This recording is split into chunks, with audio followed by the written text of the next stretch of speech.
happening, everyone? Adma here. Now, the Samsung Galaxy A20 was launched April last year, and we've had a lot of other phones come out after this phone. And the Samsung Galaxy A20 has dropped in price right about now, so you can get it pretty cheap anywhere you go. And I'm sure there are some people out there who are trying to check, is the Samsung Galaxy A20 still worth it in 2020? So let's actually look into that. Now, I believe that anybody who is actually going to be looking for this phone will care about three things the most: performance, battery, and cameras. So let's actually talk about this phone in that order, starting with the performance. Now, this phone comes with the Exynos 7885. It's a 14nm process chip, which is not exactly the fastest chip. I mean, if you compare it to the MediaTek Helio P60, you know that the MediaTek Helio P60 is much better at 12nm process. And if you compare it to something like the Snapdragon 720G, it's trounced even more with 8nm process. But putting all of these other phones and all of these other chipsets to the side, if you're someone who cares about gaming, games like PUBG don't run at the smoothest frame rates. Now, I wasn't able to record gameplay footage. I'm very sorry about that. A lot of things happened. But I can tell you that despite the fact it goes up to high frame rates, they're not exactly the smoothest frame rates. You get a lot of frame drops and frame dips from time to time. Games like COD Mobile actually play very, very well, much smoother than PUBG. Though I expect that with the new PUBG update that brought Irango 2.0 and the optimizations that they've actually given to the game, it should actually run much smoother on the Samsung Galaxy A20. Take my word for it. So for gamers, the phone is fine.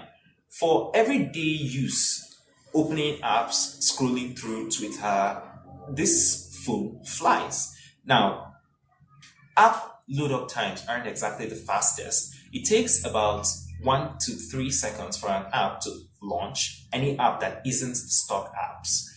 And I'm pretty fine with that. If you're someone who wants the absolute highest speed, then cough up a little bit more cash and go for a much more recent phone.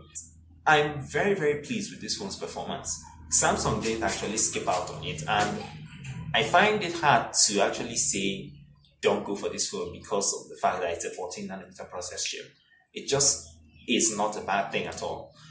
And since 14nm process is still very power efficient, I have no complaints. And speaking about efficiency, the battery, it's a 4000 mAh battery powering a 6.4-inch AMOLED screen that has a 19.5:9 aspect ratio, and it's also a 720p screen. So how does battery life on this phone fare? Battery life on this phone is actually pretty decent.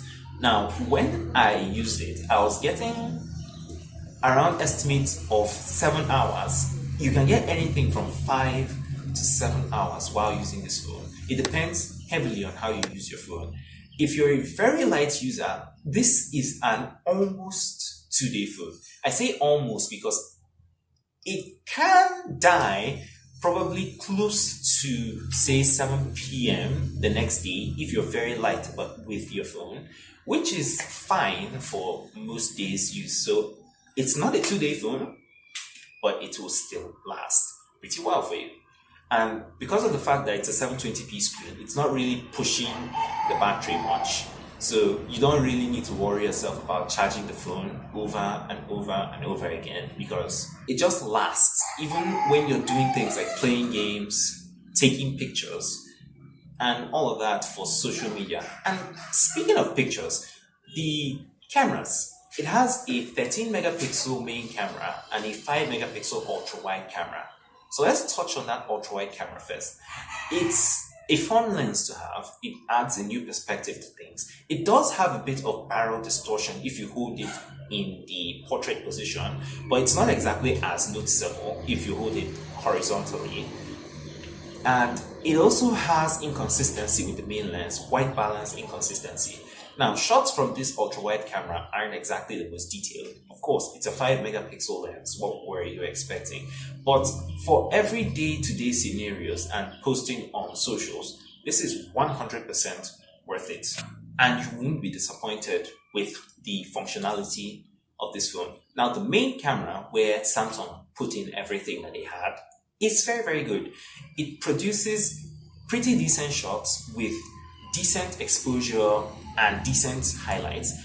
It doesn't have the best dynamic range, but the dynamic range is actually pretty good in my eye. Now, if I wanted to nitpick about this phone, I would say that the images from it aren't exactly the sharpest that come out, but then that's just a nitpick from me. It's pretty fine. It also shoots in 1080p for those of you who care, and since it's a 19.5:9 aspect ratio screen, using it for YouTube, you can actually get the 18:9 aspect ratio if you don't use the full frame setting.